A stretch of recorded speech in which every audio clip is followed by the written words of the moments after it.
From boosting local spending to advancing semiconductor and AI industries, the plan reflects Beijing's goal of achieving prosperity, stability, and global influence, all under tighter state control and a vision of sustainable national power. Under the bright Beijing sky, the red flags above the Great Hall of the People fluttered in the winter wind as the Chinese Communist Party concluded 4 days of closed-door deliberations. Behind those doors, the foundations of China's next chapter were laid, the 5-year plan that will define its political, economic, and security direction from 2026 to 2030.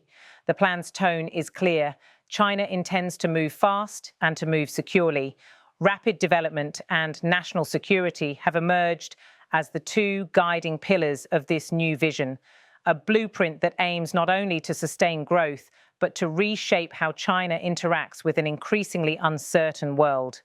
As the plenary session ended, the official communiqué described this new era as one of growing uncertainty and unpredictable factors.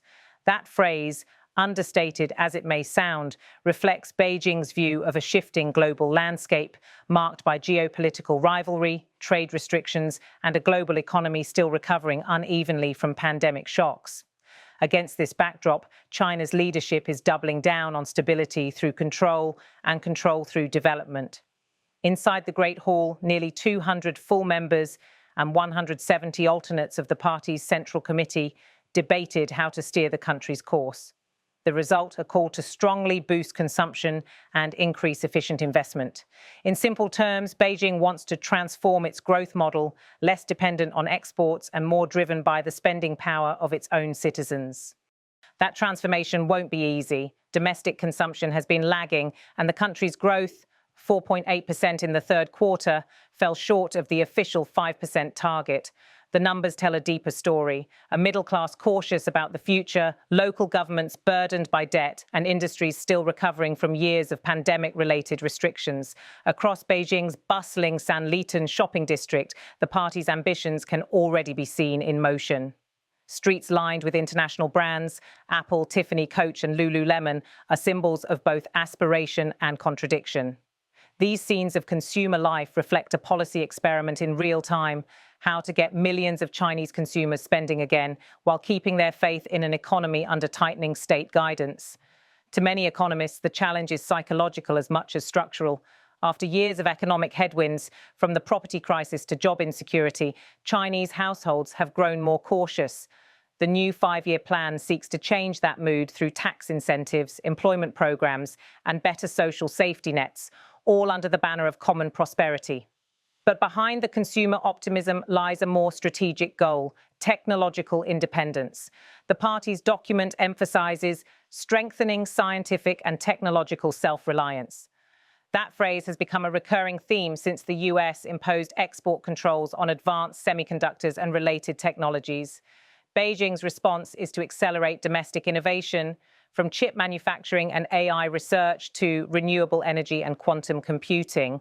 In Shanghai's technology hubs, this new industrial drive is visible. Precision machinery used in semiconductor production is showcased as a sign of self-reliance, part of a larger effort to insulate China from Western restrictions.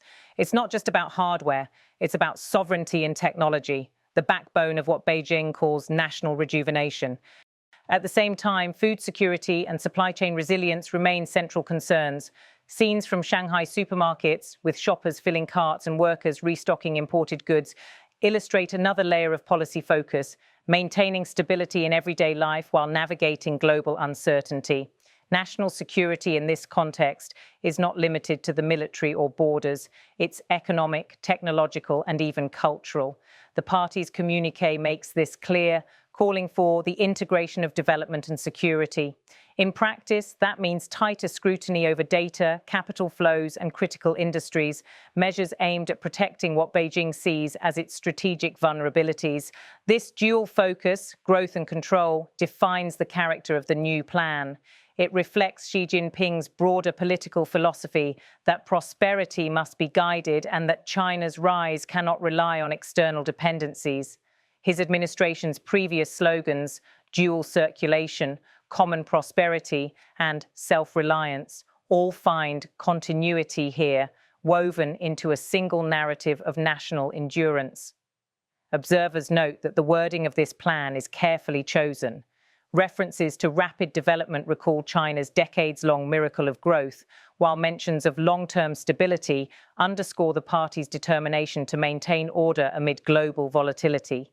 Together, they form what the communiqué describes as the twin miracles of rapid development and social stability. That phrase carries symbolic weight. It connects the economic boom that lifted hundreds of millions out of poverty with the political promise of continuity under one-party rule. For the leadership, both are inseparable. One legitimizes the other. Still, not everyone in Beijing's policy circles is convinced that speed and stability can coexist so easily. Some analysts warn that excessive state control may stifle innovation, while others point to growing imbalances between urban and rural regions. Even so, the plan's priorities remain unambiguous: keep the economy growing, reduce dependence on the West, and secure the nation's future against external shocks. The plan also signals a subtle ideological shift. It emphasizes high-quality development, a phrase that has replaced the older growth at all costs mindset. This suggests a pivot towards sustainability, environmental, social, and economic. Under this vision, growth must serve strategic resilience, not just expansion for its own sake. China's leadership, meanwhile, is keen to project confidence. At the National People's Congress, Xi Jinping and top officials appeared calm and deliberate as they framed this new five-year agenda as a moment of renewal. Every image, from delegates taking notes to banners declaring unity and purpose, reinforced a central message that the party remains the architect of China's destiny. Internationally, the timing is significant. The next 5 years will see continued rivalry with the United States, deepening competition over technology, and possible friction in East Asia. For Beijing, the plan is not only an economic tool, but also a statement of intent that China will defend its model, pursue autonomy, and expand its influence in a world of contested power. For millions of ordinary citizens, however, the plan's impact will be measured not in slogans, but in daily realities: job prospects, wages, education, healthcare, and the affordability of housing. These are the front lines of what the party calls high-quality development, and where public confidence will ultimately be won or lost. As the camera pans once again across Beijing's shopping streets, the link between consumption and confidence becomes clear. Every purchase, every small act of spending is now part of a national strategy, a signal of trust in the future. The new five-year plan is, in essence, a balancing act. It aims to deliver prosperity without disorder, modernization without dependence, and innovation without instability. Whether that balance can be achieved will depend on how China manages the interplay between state control and market dynamism, between ambition and caution. For now, the party's message is unmistakable. China will continue to grow, but on its own terms. Its leaders speak of writing a new chapter, one that merges economic power with political strength and technological ambition with social order.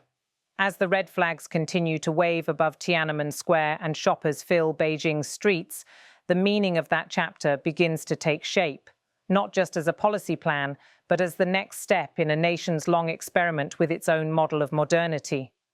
The cameras fade from the Great Hall to the city skyline, from the corridors of power to the rhythm of everyday life. Behind every image lies the same message echoed in the party's closing words: China's path forward will be rapid, secure, and uniquely its own.